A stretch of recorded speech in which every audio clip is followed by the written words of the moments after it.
வாங்க. சூப்பரான தோசை, சுவையான தோசை, மலிவான தோசை, முட்டை தோசை, ஆனியன் தோசை, பெப்பர் தோசை, எல்லா தோசையும் என்கிட்ட இருக்குமா. வாங்கம்மா வாங்க. சுவையான தோசை, சூப்பரான தோசை, தின்ன தின்ன திகட்டாத தோசை, தோசையம்மா தோசை. நான் சுடுற தோசை பேப்பர் தோசைமா, வாயில வச்சோன்னு அப்படியே கரைஞ்சு போயிரும். வாங்கம்மா வாங்க. உங்களுக்கு பிடிச்சமான தோசையை நான் சுட்டு சுட்டு தரேம்மா, நீங்க தின்னுக்கிட்டே இருங்க. என்ன வசந்தி அக்கா விதவிதமா கடையை போட ஆரம்பிச்சிருச்சு. லாபத்தை நல்லா பாத்துருச்சோ, அதான் நல்ல மும்முரமா போட்டுக்கிட்டு இருக்கு. வாடி வாடி, நான் எந்த கடை போட்டாலும் நீ தாண்டி முத ஆளா வர. வந்து 2 தோசை சாப்பிட முடியா முடியா. என்ன வசந்தி அக்கா தோசை கடை போட ஆரம்பிச்சிட்ட? ஆமாண்டி சின்ன பொண்ணு, நேத்து எங்க வீட்டுக்கு தோசை மாவு அரைச்சேன். அதோட எனக்கு ஒரு ஐடியா தோணுச்சு, சரி தோசை கடை போட்டுருவோமேனு அதான் சுட்டி வித்துக்கிட்டு இருக்கேன்டி. சுட சுட தோசைடி, 2 வாங்கி சாப்பிட்டு பாரு. ஓ அப்படியாக்கா, எனக்கு வேற காலையில இருந்து சரியான பசி. எனக்கு ஒரு 2 தோசை கொடுக்கா. தொட்டுக்க என்ன வச்சிருக்க? அடியே தேங்காய் சட்னி, கார சட்னி வச்சிருக்கேன்டி. 2 வகையான சட்னி வச்சிருக்கேன், வாங்கி சாப்பிடு. ஏக்கா சாம்பார் வைக்க கூடாதா? தோசைக்கு சாம்பார் நல்லா இருக்குமே. ஆமாண்டி, 10 ரூபா தோசைக்கு உனக்கு விதவிதமா சட்னி வச்சு தாரேன், உட்காந்து சாப்பிடிடி. அதான் 2 வகையான சட்னி வச்சு வைக்கிறேன்ல. எனக்கு சாம்பார்னா ரொம்ப பிடிக்கும்னு சொன்னேன். சரி எனக்கு ஒரு தோசையை கூடு, சாப்பிட்டுக்கிட்டு இருக்கேன். இந்த அடி சின்ன பொண்ணு தோசை. ஏக்கா தோசையில நல்லா தாங்க இருக்கு, ஆனா சட்னி தான் தண்ணி மாதிரி வச்சிருக்கா. கொஞ்சம் கெட்டியா அரைச்சு வச்சா என்ன? ஆமாட்டி, நான் என்ன வீட்டுக்கு செஞ்சு விக்கிறேன் கெட்டி அரைக்கிறதுக்கு. வியாபாரத்துக்கு இப்படி தண்ணியா இருந்தா தாண்டி நல்லா இருக்கும், சாப்பிடு.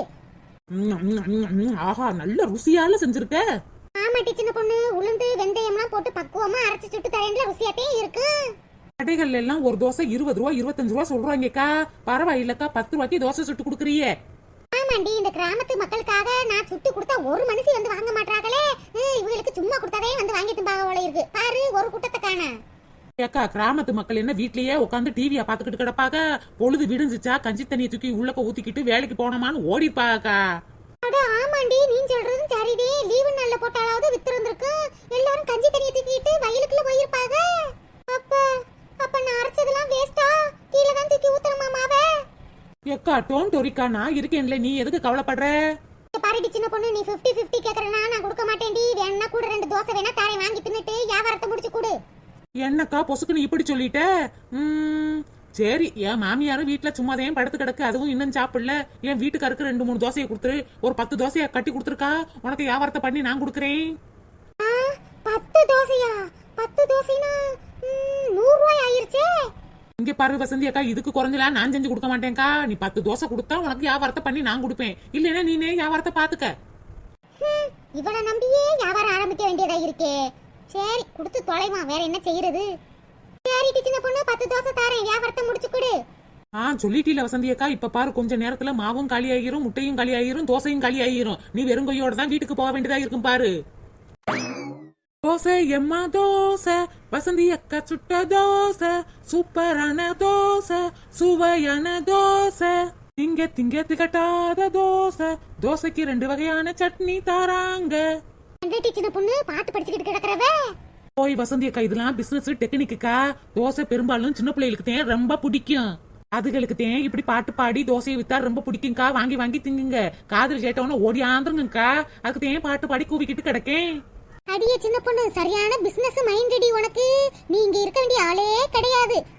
ஆமா வசந்தி அக்கா, நீங்க சொல்றதும் சரிதான். என் அழகுக்கும் திறமைக்கு நான் இங்க இருக்க வேண்டிய ஆளே கிடையாதுக்கா. நான் அமெரிக்கால இருக்க வேண்டிய ஆளு. ஏதோ என் கரகம் இந்த கிராமத்துல வாக்கப்பட்டு வந்து குப்பை கொட்டிக்கிட்டு கிடக்கேன். என்ன வசந்தி, தோசைக்கல்ல வச்சுக்கிட்டு எதுக்கு நடுரோட்ல உட்காந்துக்கிட்டு இருக்க? அண்ணே, நான் தோசை கடை போட்டு வித்துக்கிட்டு இருக்கேனே. என்னது தோசை கடை போட்டிருக்கியா?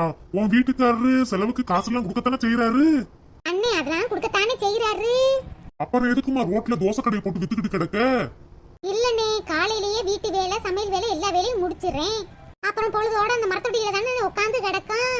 அப்புறம் பொழுதே போக மாட்டேங்குது, படுத்து படுத்து தூங்கிக்கிட்டு கிடக்கும். டிவி சீரியல் பாக்குறோம். அதான் யோசிச்சு ஒரு சின்ன சின்ன கடையா போட்டு ஏதாச்சும் வியாபாரம் பார்க்கலாம்னு இருக்கேனே. நம்ம கையிலயும் 4 காசு கிடைக்கும்ல. எதுக்கு எடுத்தாலும் வீட்டுக்காரையே போய் நொய்யும் சொல்ல வேண்டியது இல்லையில. அதுக்கு தேனே தோசை கடை போட்டு விக்கிறேன். 2 தோசை வாங்கி சாப்பிட்டு பாருங்க. பரவாயில்லையே வசந்தி, முன்னாடி எல்லாம் சின்ன பொண்ணுதான் இந்த மாதிரி கடைகள் போட்டு வியாபாரம் பண்ணுவா. இப்ப நீ ஆரம்பிச்சிட்டியாக்கு? அண்ணே, முன்னாடி இந்த வியாபாரம் பார்த்ததுல நல்ல லாபம் வந்துகிட்டு தானே இருந்துச்சு.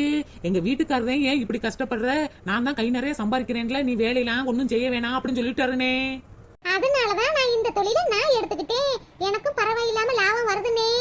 பரவாயில்லையம்மா, வீட்டு வேலை செஞ்சது போக மிச்சம் இருக்கிற நேரத்துல ஏதோ பிசினஸ் பண்றீங்க. ஆனா எனக்குன்னு ஒருத்தவ இருக்காளே. சி, ஏன்னு இப்படி சொல்றீங்க? ராணி அக்கா பொழுதோட வீட்டுல வேலை பார்த்துக்கிட்டு தானே கிடக்காக. கொஞ்ச நேரம் கூட உங்களுக்கு ரெஸ்டே இல்லனே. அட போமா, உனக்கு அவளை பத்தி எங்கம்மா தெரியும்? நல்லா தின்னுட்டு தின்னுட்டு தூங்குறா, ஒரு வேலை செய்ய மாட்டாமா. வேலை செஞ்சா தானே உடம்பு குறையும். 2 நாள் வாக்கிங் போனா, அங்கேயும் போய் சும்மாவா இருந்தா நல்ல கொய்யா பழத்தை திருடி திங்கிறா, அங்கிட்டு உள்ளதை வாங்கி திங்கிறா, இங்கிட்டு உள்ளதை வாங்கி திங்கிறா. அப்புறம் எப்படி உடம்பு குறையும்? நல்லா தூங்குறாமா, தூங்கிக்கிட்டே கிடக்கா, அப்புறம் எப்படி உடம்பு குறையும்? அவளோட தான் நீங்களும் சுத்திக்கிட்டு திரியிறீங்க. ஆனா நீங்க பாருங்க, பொறுப்பா எப்படி பிசினஸ் பண்ணி எப்படி முன்னேறலாம்னு யோசிச்சுக்கிட்டு இருக்கீங்க. அவளுக்கு அந்த எண்ணம்லாம் கிடையாதுமா. திங்க வேண்டியது, தூங்க வேண்டியது, பேள வேண்டியது, அம்படுத்தேன். அண்ணே என்னன்னு இப்படி பேசுறீங்க? எங்க வீட்டு நிலைமை மாதிரியானே உங்க வீட்ல இருக்கு. நீங்க கை நிறைய சம்பாதிக்கிறீங்க, கவர்மெண்ட் வேலைக்காரங்க. வீட்ல படுத்துக்கிட்டு இருந்தாலும் உங்களுக்கு சம்பளம் வரும். ஆனா என் நிலைமையும் சின்ன பொண்ணு நிலைமையும் அப்படியானே? வேலைக்கு போனாத்தேன் காசு கிடைக்கும். அதுலயும் என் வீட்டுக்காரரு ஒரு குடியார மனுஷனை கல்யாணம் பண்ணிக்கிட்டு நான் அம்பிட்டு கஷ்டப்படுறேன். ஒரு நாளைக்கு வேலைக்கு போனா 10 நாளைக்கு வீட்லயே படுத்து தூங்கிக்கிருவாருனே. ஆமாண்ணே, ராணி அக்கா பொழுதோடையும் தான் வீட்டுல வேலை பார்த்துக்கிட்டு கிடக்காக. அவங்கள போய் குறை சொல்றீங்களே. ஏம்மா, உங்களுக்கும் வீட்டுல பொழுதோட வேலை இருக்கத்தானே செய்யுது. எல்லா வேலையும் முடிச்சுட்டு தானே பிசினஸ் பண்ணிக்கிட்டு இருக்கீங்க. நீங்களாவது அவளுக்கு புத்திமதி சொல்லக்கூடாதா? அது என்னமோ சரிதானே, வீட்டு வேலையும் பார்த்துக்கிட்டே நான் வந்து இந்த தோசை சுட்டு வித்துக்கிட்டு கிடைக்கேன். ஆனா இந்த வேலையெல்லாம் ராணி அக்காக்கு சரிப்பட்டு வராதுனே. யாராச்சும் 2 தோசை கேட்டா இருக்கிற சட்னியை பூரா அவங்களுக்கே ஊத்தி விட்டுருமுனே. கையில காசு இல்ல, ஒரு 2 தோசை தாங்கன்னு கேட்டா ஒரு 4 தோசையை தின்னுங்க, நாளைக்கு வந்து காசு கொடுங்கன்னு சொல்லும். அப்பாவியான ஆளுனே, அவங்கள போய் திட்டிக்கிட்டு இருக்கீங்களே. சின்ன பொண்ணு அப்பாவியா இருக்கிறதுனாலதானே நம்ம பிரச்சனையே. அன்னைக்கு பாரு, பிச்சைக்காரன் வந்து பிச்சை தாங்கன்னு கேட்டிருக்கான்.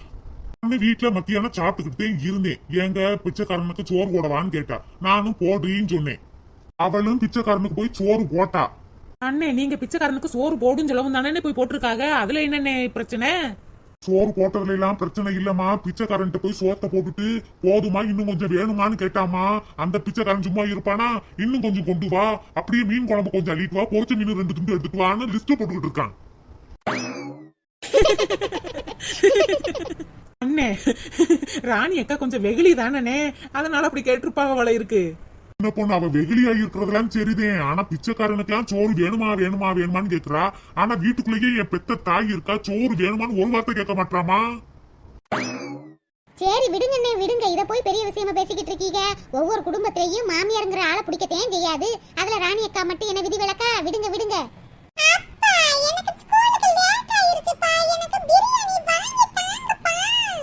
இருமா பூமாரி, இந்த போய் வாங்கி தரேன். ஏன்னே, வீட்டுல சோறு சமைக்கலையா? ஏன் பூமாரி பிரியாணி கேக்குறா? ஆமாமா, பொழுது விடிஞ்சு இவ்வளவு நேரம் ஆயிருச்சு, தலைவலின்னு படுத்து கிடக்கா. புள்ளிக வேற அதுகளா ஸ்கூலுக்கு கிளம்பிக்கிட்டு நிக்குதுங்க. அதுகளுக்கு சாப்பாடு வாங்கி கொடுக்கலாம் தாம போய்கிட்டு இருக்கேன். அண்ணே, பிரியாணி கடையா? எந்த கடைக்கு போறிய? அந்த முக்குட்டுல இருக்குல்ல முருகேசன் பிரியாணி கடை, அங்கதாம போறேன். அண்ணே, அவங்க ஒண்ணு இன்னைக்கு கடையை திறக்கலையே, கடை பூட்டியில கிடந்துச்சு. ஐயோ, கடை பூட்டி கிடக்கா. பூமாரிக்கு வேற ஸ்கூலுக்கு லேட் ஆகிக்கிட்டு இருக்கே, சாப்பாடு வாங்கி கொடுத்தாதானே போவா. அண்ணே, கவலைப்படாதீங்கண்ணே, அதான் வசந்தி அக்கா தோசை சுட்டு வித்துக்கிட்டு இருக்காங்கல்ல, அவகிட்ட ஒரு 20 தோசையா வாங்குங்க. 20 தோசை இருக்குமா? ராணி அக்காவுக்கு வேற தலைவலியா இருக்குன்னு சொன்னீங்கல்ல, 20 தோசையை வாங்கிட்டு போனா நீங்க எல்லாரும் சாப்பிட்டுட்டு ஸ்கூலுக்கும் கொடுத்து விடலாம்லண்ணே, அதையும் சொல்றேன். வசந்தி அக்கா தோசை நல்ல பஞ்சு மாதிரி சுட்டு விக்குதுன்னே, 2 வகை சட்னி வேற கொடுக்குது, அற்புதமா இருக்கு. நீ சொல்றதும் சரிதான் சின்ன பொண்ணு. அவ வேற எந்திரிக்காம படுத்து கிடக்கா. இனிமேவா சமைச்சவளுக்கு தர போறா? வசந்தி, ஒரு 20 தோசையை கட்டு வசந்தி. சரிண்ணே, இந்த கட்டி தரேன். சரி பூமாரி, உனக்கு ஒரு முட்டை தோசை போட்டு தரேன். இதுக்கு தாம நானும் சொல்றேன், வீட்டுல சமைச்சு முடிச்சுட்டு மித்த நேரம் ரெஸ்ட் தான் எடுக்கிற. தின்னுக்கிட்டே இருக்கா, வாய் மட்டும் அசைஞ்சுக்கிட்டே இருக்கு. அப்புறம் எப்படி உடம்பு நல்லா இருக்கும்? வாரத்துல 4 நாள் தலைவலி, வயிற்று வலி, கால் வலி, முட்டி வலின்னு சொல்லி படுத்துக்கிறா. உங்களை மாதிரி ஆக்டிவா இருந்தா தானே நல்லா இருக்க முடியும். அவளுக்கு என்ன வயசு ஆகி போயிருச்சு, 38 வயசு தானே ஆகுது. அதுக்குள்ளேயும் இம்பிட்டு வியாதி சொல்லிக்கிட்டு இருக்கா. சுறுசுறுப்பே இல்லம்மா. நான் மட்டும் ஓடிக்கிட்டே கிடைக்கும். எனக்கும் ஊடமாட ஒரு உதவியா இருந்தா தானே நம்ம பொண்டாட்டி நம்மளுக்கு உதவியா இருக்கான்னு ஒரு பெருமையா இருக்கு. அதெல்லாம் அவ எதிர்பார்க்க மாட்டாமா. தின்னுட்டு தூங்குறா. நீங்களாவது அவளுக்கு புத்திமதியை சொல்லுங்க. சரிண்ணே, கோவப்படாதீங்கண்ணே. ராணி அக்காக்கு பக்குவமா நாங்க சொல்றோம். ஆமாண்ணே, ராணி அக்கா பார்த்து நானும் சொல்றேன். இந்தாங்கண்ணே, தோசையெல்லாம் கட்டியாச்சு. பூமாரி, கார சட்னி நிறைய ஊத்தி வச்சிருக்கேம்மா. ஸ்கூலுக்கு தேங்காய் சட்னி எல்லாம் எடுத்துட்டு போகாத, ஊசி போயிரும். தக்காளி சட்னி ஊத்திட்டு போ, சரியாமா? சரி வசந்தி அத்தை. சரி, இந்தாமா காசு. சரிண்ணே. பூமாரி, வாமா போவோம். சரிப்பா வசந்தி அத்தை, சின்ன பொண்ணே பாய். பாய் பாய். பாய்மா. அடியே சின்ன பொண்ணு, பரவாயில்லையேடி. செத்த நேரத்துல 200 ரூபாய் லாபம் பார்த்துட்டோம். அக்கா, எல்லாம் என் பேச்சு திறமைதான்க்கா. என்ன வசந்தி அக்கா வேன்னு சொல்லிக்கிட்டு இருக்க? அந்த முருகேசன் கடை பூட்டி இருக்கறனால என்கிட்ட தோசை வாங்கிட்டு போறாங்க. அதுக்கு என்னமோ நீ தான் காரணம் சொல்லிக்கிட்டு இருக்க. ஓய் வசந்தி அக்கா, அந்த முருகேசன் ஒண்ணு கடையெல்லாம் பூட்டிலாம் வைக்கலக்கா, கடையெல்லாம் திறந்ததே இருக்கு. நம்மளுக்கு வியாபாரம் ஓடணும்னு சொல்லி ஏன் போய் சொன்னேன். முருகேசன் கடை திறந்துதான் இருக்கா? அப்புறம் எதுக்குடி நம்மட்ட தோசை வாங்கிட்டு போக சொன்னே? வசந்தி அக்கா, நம்மளுக்கு வியாபாரம் நடக்கணும்ல, அதான் வாங்கிட்டு போக சொன்னேன். ஆண்டி என்ன வேலைக்கு போகும்போது கடை திறந்திருக்கிறத பார்த்து நம்மட்ட சண்டைக்கு வர போறாரு. வசந்தி அக்கா அதெல்லாம் சமாளிச்சிடலாம்க்கா. முருகேசன் லேட்டா தான் கடையை திறந்தாருன்னு சொல்லிக்கிருவோம். என்ன பொண்ணே, நீ சரியான கேடிடி. சரி சரி, என்னையெல்லாம் புகழ்ந்ததெல்லாம் போதும் வசந்தி அக்கா. கஸ்டமர் போதல கவனி. எனக்கு 2 முட்டை தோசை கொடுங்க. யாட்டி எனக்கு 2 ஊத்தப்பம் கொடுடி. இந்த தாரேன்.